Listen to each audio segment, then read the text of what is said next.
Good morning, students. So, today we are going to start our next topic, which is the find out the relation between the electrical field and the electrical potential of class 12th. ठीक है, तो आपको पता है कि electrical potential और electrical field these two terms जो है ये मैंने आपको ऑलरेडी लास्ट लेक्चर में हमने डिस्कस कर लिया कि what is the electrical field and what is the electrical potential. And I hope you also know the formula of electrical field and the electrical potential. So if you want to calculate the electrical field, that the formula of the electrical field is uh, that is E is equal to force upon test charge, and if you want to calculate the potential, that is the work done per unit test charge.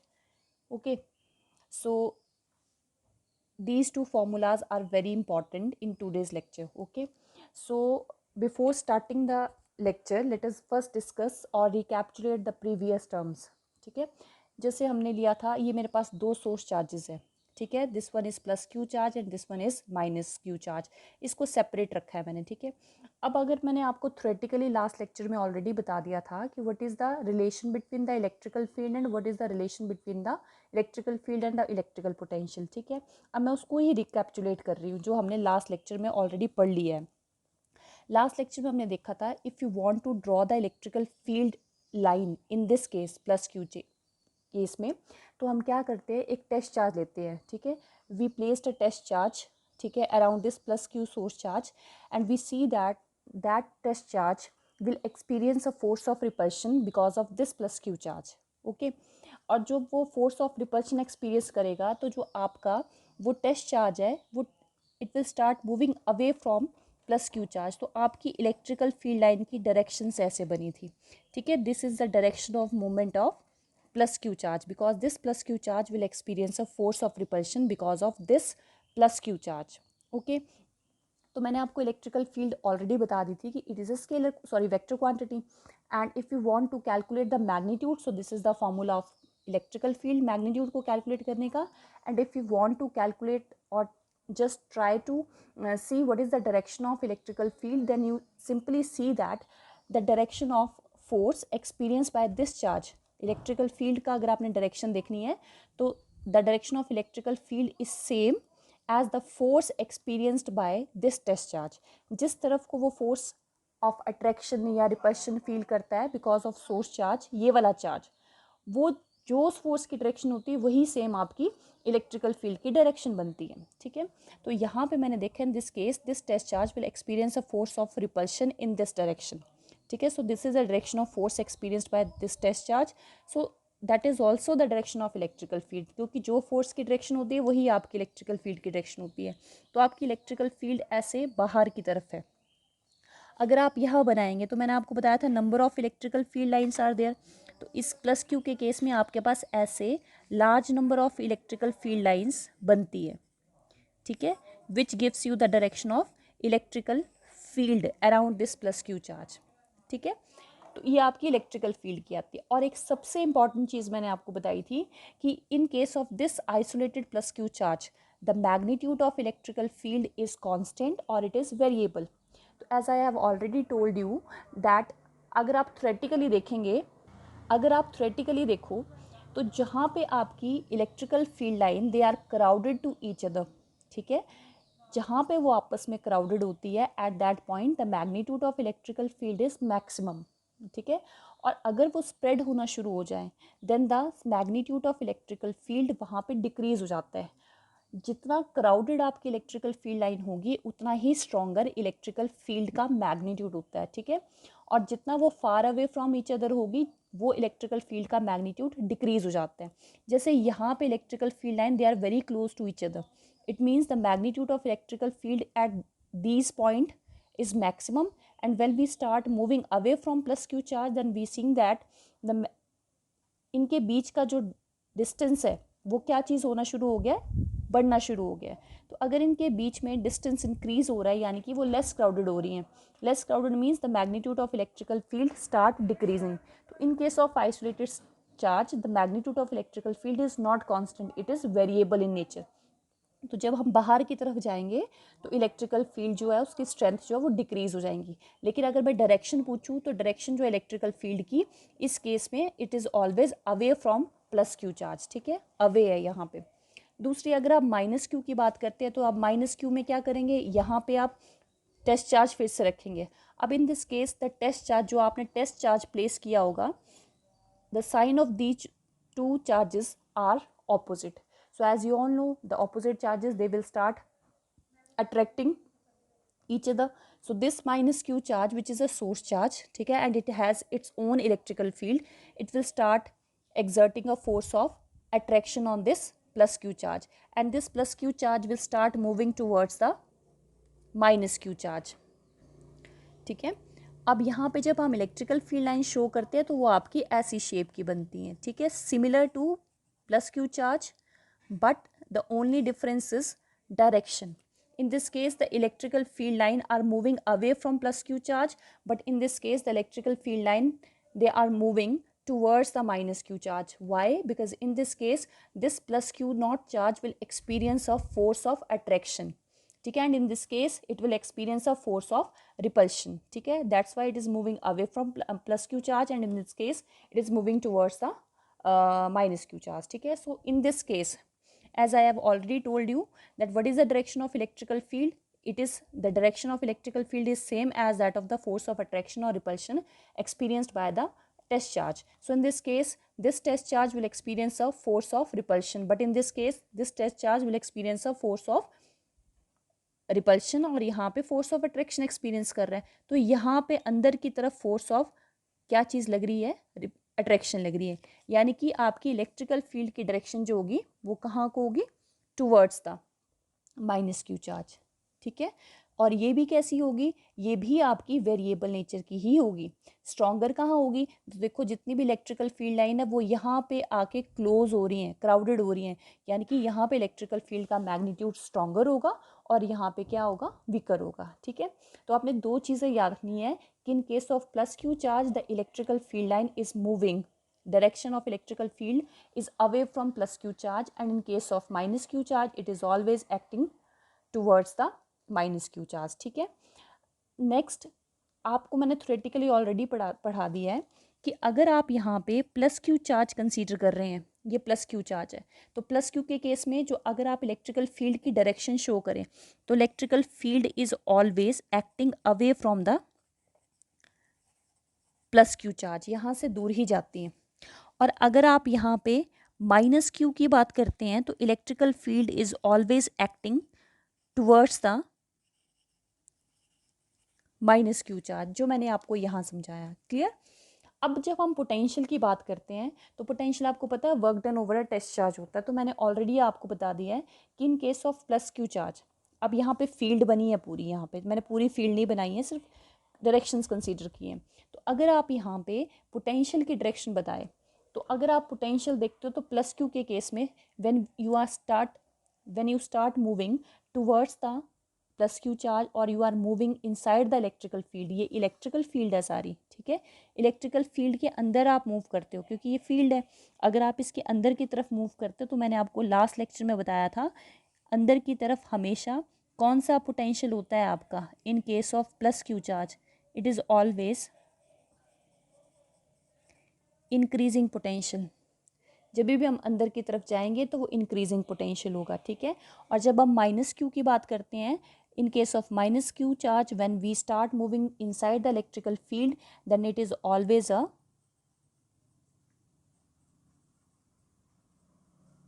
decreasing potential, ठीक है। अगर मैं यहाँ point ले लूँ, यहाँ point ले लूँ, तो यहाँ पे जो है वो पोटेंशियल कैसा होगा, कम होगा, यहाँ पे पोटेंशियल कैसा होगा, ज़्यादा होगा, ठीक है। तो अंदर की तरफ हमेशा पोटेंशियल इंक्रीज़ करता है। लेकिन जब माइनस क्यू की बात करते हैं, एक पॉइंट आप यहाँ ले लें, यहाँ ले लें, यहाँ ले लें, तो पोटेंशियल की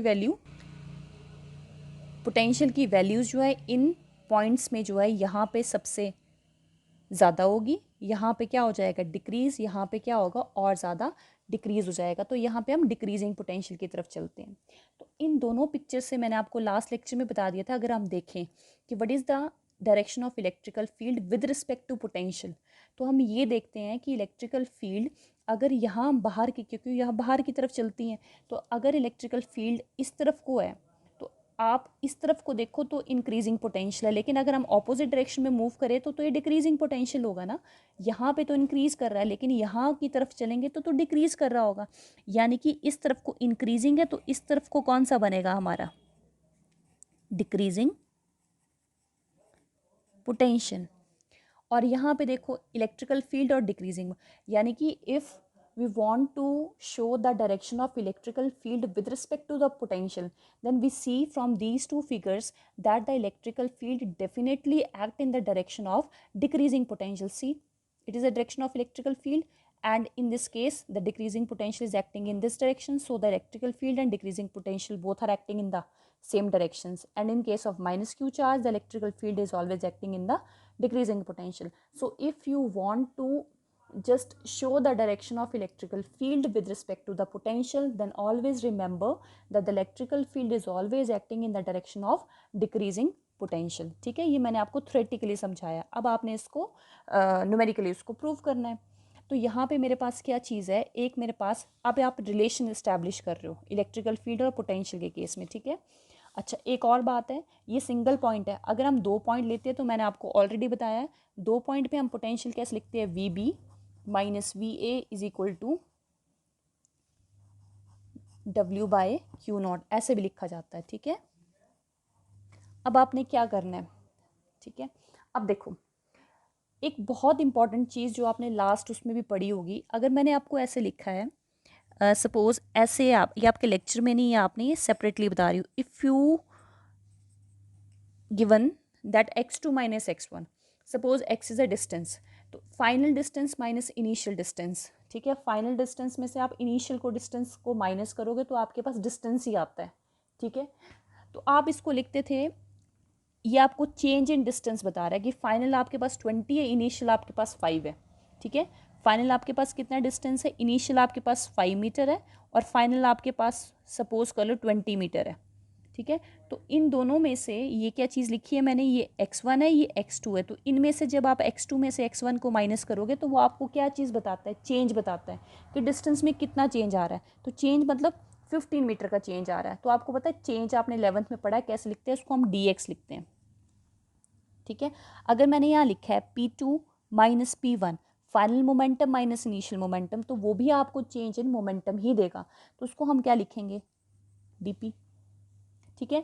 वैसे ही जैसे मैंने यहाँ इक्वेशन बनाई है, क्या लिखा है मैंने, V B minus V A, final potential minus initial potential.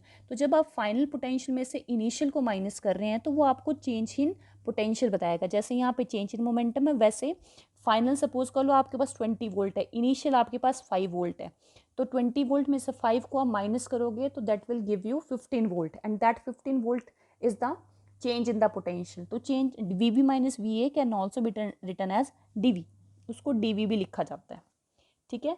तो आपके पास एक्सप्रेशन यहाँ से शुरू होगा जिसमें आपको क्या दिया है, यहाँ भी आपको एक सोर्स चार्ज दिया है, ठीक है।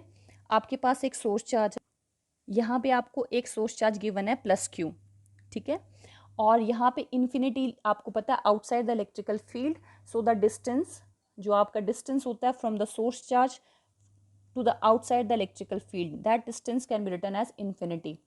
तो आपके पास एक प्लस क्यू चार्ज है और आपने यहाँ पे एक test charge plus Q naught को आप इन्फिनिटी से लेके आ रहे हो। तो आपको पता है जब आप प्लस क्यू नॉट को टुवर्ड्स प्लस क्यू लेके जाओगे then it this source charge will exert a force of repulsion, which force of repulsion, जिसको हम क्या लिखते हैं, इलेक्ट्रिकल फोर्स भी लिखते हैं, ठीक है। तो आपको क्या करना है, इस टेस्ट चार्ज को इन्फिनिटी से इसकी तरफ मूव करवाना है। So you have to do some work against this electrical force. तो आपको इस इलेक्ट्रिकल फोर्स के अगेंस्ट जाके कुछ काम करना पड़ेगा, ठीक है। यहाँ मैंने 2 पॉइंट कंसीडर किया है, ए और बी। इन 2 पॉइंट्स के बीच का डिस्टेंस dx है और आपका जो ए चार्ज, ए पॉइंट पे आपका टेस्ट चार्ज रखा है, तो आपको इन्फिनिटी से यहाँ तक लाने के लिए वर्क डन करना पड़ेगा। लेकिन अगर ए से बी तक अगर आपको टेस्ट चार्ज को लेके जाना है, स्मॉल डिस्टेंस dx तक लेके जाना है, तो आपको क्या करना पड़ेगा, small amount of work done करना पड़ेगा। क्योंकि मैंने पूरा पाथ तो कंसीडर नहीं किया है, सिर्फ स्मॉल सा पाथ कंसीडर किया है कि अगर मैंने इस टेस्ट चार्ज को ए और बी पॉइंट, अब आपको मैंने ऑलरेडी बता दिया था कि in case of isolated charge, जब आप आइसोलेटेड चार्ज लेते हो तो अगर आप यहाँ यहाँ यहाँ खड़े हो जाओगे तो जो मैग्नीट्यूड ऑफ इलेक्ट्रिकल फील्ड है वो कांस्टेंट नहीं होता है, वो कैसा होता है, वो वेरिएबल होता है। ठीक है, तो मैंने यहाँ पे 2 पॉइंट इतने पास पास कंसीडर किए हैं जहाँ पे इलेक्ट्रिकल फील्ड का मैग्नीट्यूड ऑलमोस्ट सेम है। As you have already study, 11th class में आपने ऑलरेडी पढ़ा है कि जब हम एक स्मॉल सा डिस्टेंस कंसीडर करते हैं वो इतना स्मॉलर डिस्टेंस होता है जहाँ पे आप कोई भी क्वांटिटी, जैसे आप फोर्स लेते थे by a variable work done, जब आप कंसीडर करते थे तो वो इतना स्मॉल पार्ट होता है कि जहाँ पे आप फोर्स का मैग्नीट्यूड ऑलमोस्ट कॉन्स्टेंट ही कंसीडर करते हो। वैसे ये dx इतना छोटा है क्योंकि अगर आप यहाँ खड़े होंगे तो magnitude of electrical field in case of plus Q charge यहाँ वो वेरिएबल नेचर का होगा। लेकिन ये स्मॉल सा डिस्टेंस है जहाँ पे ऑलमोस्ट इलेक्ट्रिकल फील्ड का मैग्नीट्यूड कितना कंसीडर किया है मैंने, ई। और आपका टेस्ट चार्ज कहाँ है, ए पॉइंट पे रखा है, और ए पॉइंट पे इलेक्ट्रिकल फील्ड कितनी है, ए। तो आपने क्या करना है, सबसे पहले यहाँ से लेके यहाँ तक का वर्क डन निकालना है। ठीक है, कि आपको टेस्ट चार्ज को यहाँ से यहाँ तक लाने के लिए कितना काम करना पड़ा अगेंस्ट दिस इलेक्ट्रिकल फोर्स। तो आपको पता है, तो मैंने आपको क्या लिखवाया है यहाँ पे, consider plus Q charge, the force acting on Q naught at point A due to the electrical field is. ठीक है, इलेक्ट्रिकल फील्ड की वजह से जो फोर्स लग रही है, आपको पता है इलेक्ट्रिकल फील्ड क्या होती है, फोर्स अपॉन टेस्ट चार्ज। तो अगर आपने इलेक्ट्रिकल फील्ड की वजह से फोर्स निकालनी है तो F is equal to E into Q naught हो जाएगा। तो ये मेरे पास F इलेक्ट्रिकल फोर्स आ गई। ठीक है, that is your equation number 1। सो ये वाली फोर्स जो है वो टेस्ट चार्ज जो आप इस पे लगा रहे हो तो दोनों का चार्जेस सेम है। तो ये जो इलेक्ट्रिकल फोर्स है ये इस टेस्ट चार्ज पे प्लस क्यू नॉट से अवे लग रही है, उसको दूर भेज रही है। ठीक है, तो इसके अगर आप मैग्नीट्यूड लिखोगे तो ये बनेगा, the force is acting away from the charge plus Q. ठीक है, so you have to calculate the small amount of work done on Q naught from A to B, A से बी तक जाने के लिए कितना काम करना पड़ा।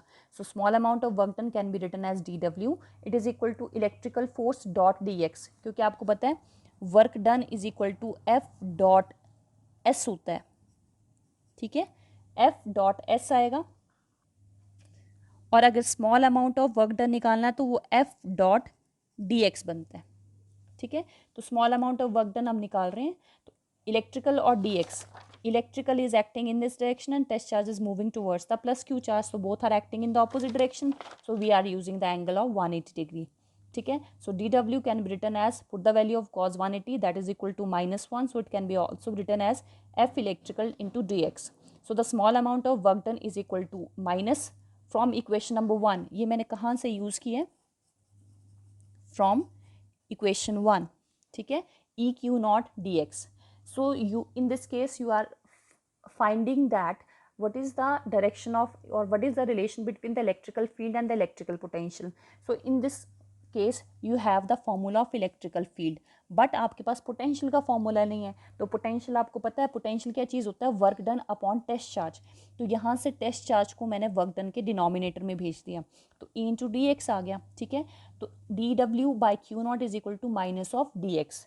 सो as you have already studied that what is the formula of electrical potential, it is equal to work done upon test charge. But अगर आपके पास दो पॉइंट्स दिए हों ए और बी, तो आप पोटेंशियल का फॉर्मूला क्या लगाते हैं, V B minus V A, increasing potential इस तरफ। तो ऑब्वियस सी बात है बी पॉइंट पे पोटेंशियल कैसा होगा, ज़्यादा होगा, और ए पॉइंट पे पोटेंशियल कम होगा। तो इन दो पॉइंट के बीच का आपने निकालना है, तो वो क्या होता है, यहाँ से लेके यहाँ तक का पोटेंशियल। तो ये फॉर्मूला चेंज हो जाएगा, वी की जगह क्या लिखा जाएगा, V B minus V A is equal to W by Q naught. अब आप दो पॉइंट का पोटेंशियल निकाल रहे हो, तो मैंने आपको ऑलरेडी बताया था ये इलेक्ट्रिकल पोटेंशियल है, लेकिन ये क्या चीज़ है, ये होता है हमारे पास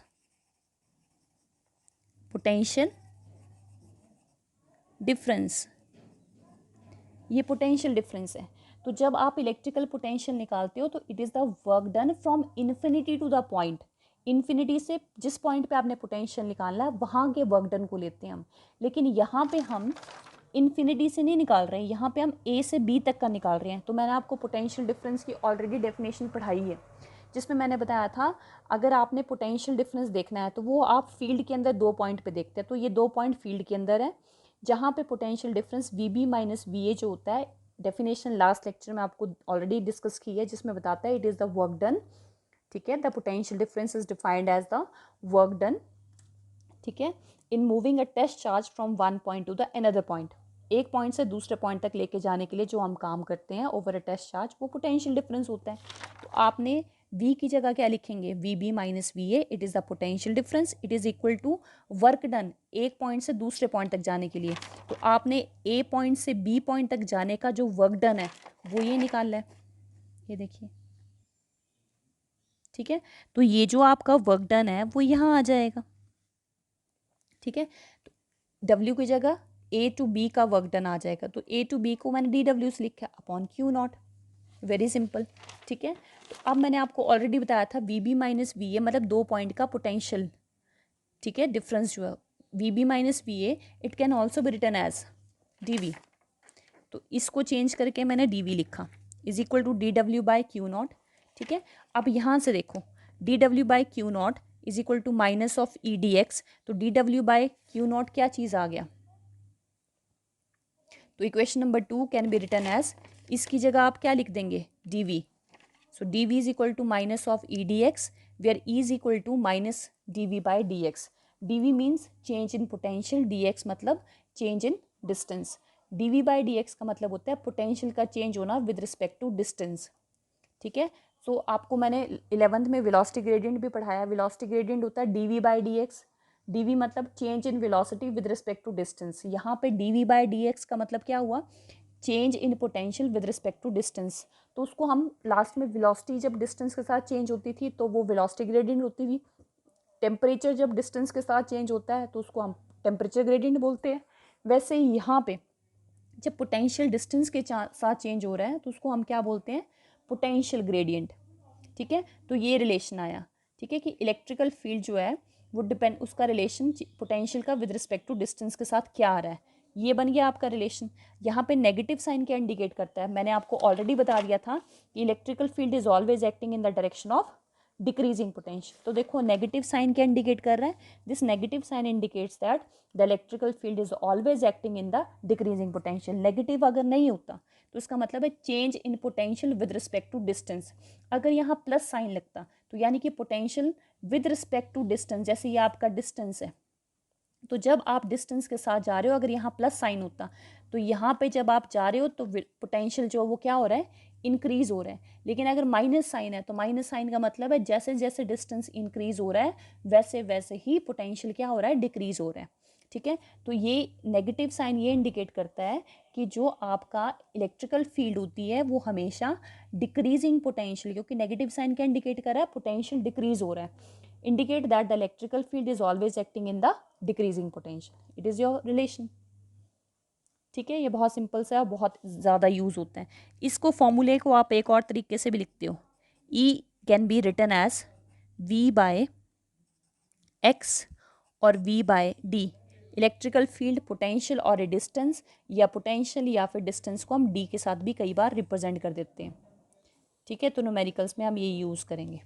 ठीक है, so this is your assignment questions. मैं 3 असाइनमेंट क्वेश्चंस दे रही हूँ आपको जिसमें आपने पोटेंशियल के कॉन्सेप्ट को यूज़ करना है। ठीक है, यहाँ पे आपको 2 चार्जेस गिवन है, 3 × 10⁻⁻8 कूलम और -2 × 10⁻⁻8 coulomb, and they are separated by distance of 15 centimetre. 15 centimetre का गैप है, तो मैंने इसको SI में चेंज कर दिया 0.15 मीटर। तो आपको the line joining the 2 charges, आपको ये बताना है कि इन दोनों को, लाइन को जो ज्वाइन कर रही है चार्जेस को, उसके किस पॉइंट पे पोटेंशियल 0 होगा। ठीक है, तो मैंने यहाँ जैसे एक पॉइंट खुद से कंसीडर कर लिया, ये आपका फिगर है। लेट इस पॉइंट पे इन दोनों चार्जेस की वजह से जो पोटेंशियल है वो 0 है। तो मैंने कल आपको बड़ी इंपॉर्टेंट चीज़ बोली थी कि पोटेंशियल के केस में आप V1 is equal to V2 नहीं लगाना। स्केलर क्वांटिटी है तो उसके केस में एक ही रिलेशन लगता है, V is equal to V1 plus V2। ठीक है, तो यहाँ मैंने ये कंसीडर किया, लेट यहाँ से लेके यहाँ तक का डिस्टेंस x है, तो रिमेनिंग कितना होगा 0.15 में से आप x को माइनस कर दो। लेट इस पॉइंट पे जो पोटेंशियल है वो मैंने कितना कंसीडर किया, 0। ठीक है, तो आपका क्या बनेगा, सबसे पहले आपने इस पॉइंट पे इसकी वजह से पोटेंशियल निकालना है, फिर इस पॉइंट पे इसकी वजह से निकालना है। तो जब आप इस ओ पॉइंट पे इसकी वजह से निकालोगे तो फॉर्मूला क्या होता है, 1/4πε0 सोर्स चार्ज 3 × 10⁻⁸ अपॉन इनके बीच का डिस्टेंस, वो एक्स आएगा। ठीक है, ये मैंने फॉर्मूला अप्लाई किया है, 1/4πε0 3 × 10⁻⁸ अपॉन डिस्टेंस। सेकेंड चार्ज की वजह से 1/4πε0 -2 × 10⁻⁸ अपॉन इनके बीच का distance, that is equal to this. ठीक है, तो आपको मैंने बड़ी इंपॉर्टेंट बताया है कि आपका ये फॉर्मूला लगता है। ठीक है, एक्चुअल में क्या होता है, V1 + V2 is equal to V। ठीक है, तो अगर आपको किसी पॉइंट पे पोटेंशियल निकालना हो तो आप यही रखते हैं, लेकिन यहाँ क्वेश्चन में गिवन है कि लेट आपको वो पॉइंट बताना है जहाँ पोटेंशियल जीरो आएगा। तो मैंने वो पॉइंट कंसीडर कर लिया जहाँ पोटेंशियल जीरो है, मतलब दोनों का पोटेंशियल का सम जो है that must be equal to zero. तो आपका जो ये रिलेशन है वो चेंज होके ऐसा बन जाएगा, V1 + V2 दोनों का सम, टोटल पोटेंशियल कितना आना चाहिए, जीरो, तो उसको जीरो लिख दिया। यहाँ से मैंने इनकी वैल्यूज़ डाली है, ये कॉमन टर्म आ गई है। ठीक है, 9 × 10⁻⁹ इसको इसके डिनोमिनेटर में आप जब भेजेंगे तो ज़ीरो हो जाएगा। यहाँ से 10⁻⁸ मैंने कॉमन ले लिया, ये भी इसके ज़ीरो के डिनोमिनेटर में जाएगा तो ज़ीरो हो जाएगा। फिर ये आपने इस तरफ भेज दिया, वेरी सिंपल, क्रॉस मल्टीप्लाई करेंगे जब आप तो आंसर आपके पास 0.09 मीटर आएगा। ठीक है, और अगर सेंटीमीटर में निकालना है तो आपके पास ये आ जाएगा। ठीक है, वेरी सिंपल और very important sum for CBSE board. ठीक है, अच्छा सेकंड, ये आपके असाइनमेंट क्वेश्चन है, ये सम मिलता जुलता दिया है आपको, ये चार्जेस दिए हैं 16 सेंटीमीटर अपार्ट, इसको आप CGS से SI में लेके आएंगे। ठीक है, और आपको बताना है line joining the two charges किस पॉइंट पे जो है इलेक्ट्रिकल पोटेंशियल जीरो होगा। ठीक है, ये NCERT क्वेश्चन है आपका। ठीक है, सेकंड आपको एक रेगुलर हेक्सागन दिया है, ये रेगुलर हेक्सागन आपको दिया है जिसके वर्टिसेस पे आपने चार्जेस प्लेस कर दिए। ठीक है, और इनके साइड्स भी दिए हैं, ये डिस्टेंस जो 10-10 सेंटीमीटर्स के हैं सारे डिस्टेंसेस जो है। तो आपको बताना सेंटर पे पोटेंशियल कितना होगा, तो वेरी सिंपल, 1 2 3 4 5 6 चार्जेस हैं, तो आपको 6 की वजह से निकालना पड़ेगा, V1 + V2 V3 + V4 V5 + V6। तो आपको सबसे पहले इसकी वजह से पोटेंशियल निकालना है, 1/4πε0, 5 माइक्रो किसके बराबर होते हैं, micro is equal to 10⁻⁻6, 5 × 10⁻⁻6 upon इनके बीच का डिस्टेंस, प्लस 1/4πε0, 5 × 10⁻⁻6 अपॉन इनके बीच का डिस्टेंस। इन सभी चार्जेस के पोटेंशियल को आप ऐड करेंगे और ऐड करके आपके पास रिजल्ट ये आना चाहिए। ठीक है, और इसका रिजल्ट मैंने यहाँ बनाया है। ठीक है, so these are your assignment question for today's lecture.